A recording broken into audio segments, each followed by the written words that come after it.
Fortunately for stunners, things have progressed quite a bit from when Jason started. A whole new aftermarket industry has popped up that caters specifically to people wanting to turn their stock bike into a stunning machine. So after showing me the ropes, Jason went out to the great state of Texas to meet up with his friend and fellow stunner Tim Barnes, whose company, Freestyle Ingenuity, is an industry leader in crash cages and other innovations. Plus, Jason's hoping to get a cage for his half-finished 06 Gixxer 600 stunner. Here we are, the home of Freestyle Ingenuity. Whoa. Hello, Jake. Asher, you gonna go watch me ride today? No. That's my motorcycle. Jason! What's happening, man? Too much. Who's this? That's Asher. That's my baby boy. Give me some knuckles, Asher. Yeah. Come on in. Don't be a stranger. So, let's head to the shop, Pop. Where do we go? Let's do it. It's actually at the back of the property. Come on, we'll take the golf cart. It's in the garage. Oh, okay. Cool. So what's the average commute for you? Probably, well, now it can go anywhere from 30 seconds to about 5 minutes, depending on if I get a phone call and stop halfway in between, you know, because you don't want to drive while you're on the cell phone. Man, this is where it all got started. About 5 years ago, retired from motocross, or motocross retired me, however you want to word it. I'd gotten a street bike and was just going to retire from, you know, doing anything crazy. And a buddy of mine called me and said, hey, I heard you got a street bike. And he said, how far can you ride a wheelie? And I said, probably about a quarter of a mile or so. And he said, that's pretty good. Well, the next thing I know, we're going to Arlington, and he's riding a 7-mile wheelie, and I'm like, nah, I'm not going to let you one-up me like that. So the next thing you know, I'm doing street bike freestyle and traveling all over the country doing shows and competitions. Kept falling while you're learning, you know, and kept busting stator covers and clutch covers and stuff like that. And so I built a cage, and a few of the guys were making fun of me and said, hey, it looks like something off of Mad Max and all that. And after they went through 2 or 3 more motors over the next few months, they said, okay, make me one, make it pretty. And that's where the first bolt-on editions came on, and I filed for the patent work and started building custom cages out of the shop. The principle behind the cage is to protect. Who's the king? The tank is already dented. Now it's got a new scratch. Who cares? Wow. Normally, that would have pretty much wrecked a brand new bike. Yeah. That would have broken a case cover. You'd have lost your clutch cover on that crash, yeah. Yeah, so as you can see right now, it's protecting the clutch cover and any other plastics that would be on the bike potentially. Correct. Yeah. That would get damaged. Yep, that's exactly what it's designed to do. If this bike had fairings on it, the fairings would be cracked or scratched.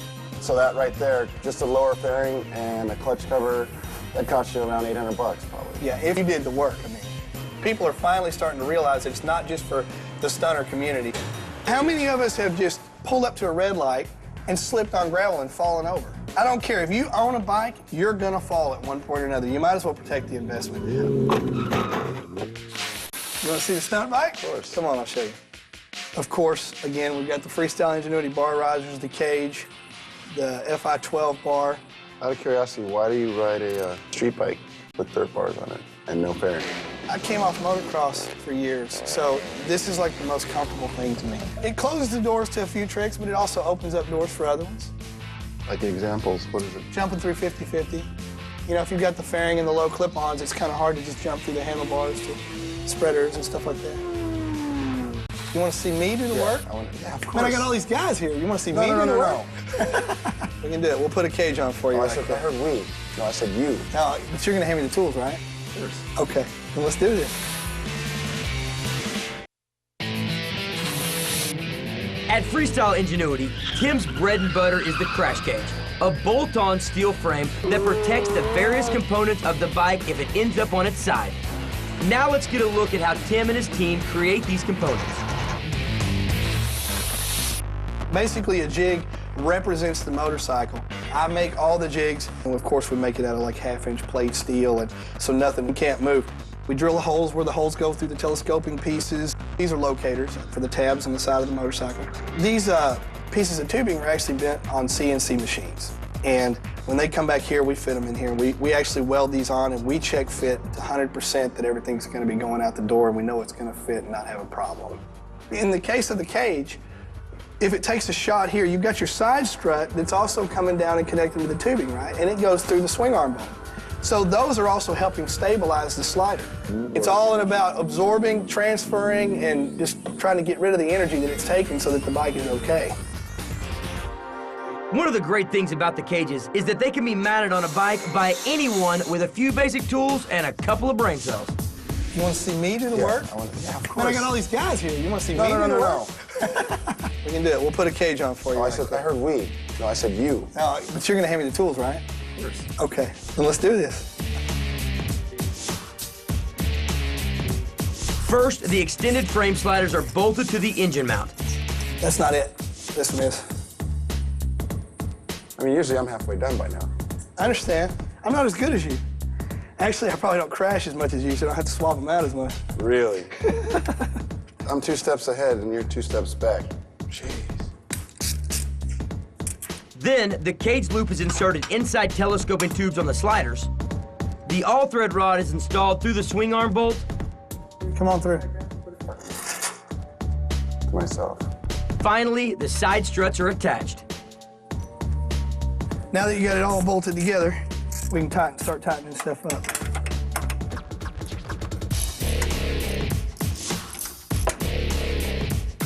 There it is. Well, that was easy. 5 minutes. Now that Jason's gotten the inside look at Freestyle Ingenuity, it's time to get on with the weekend.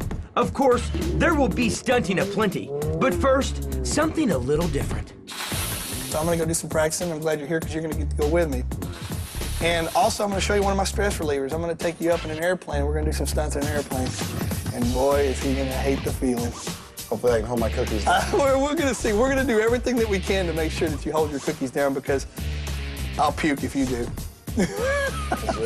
I'm a sympathetic puker, man. Hammer it right now.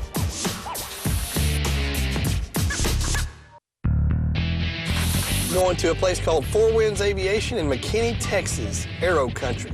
Little airport out in the middle of nowhere. For most people, relaxing involves a beer and something good on TV.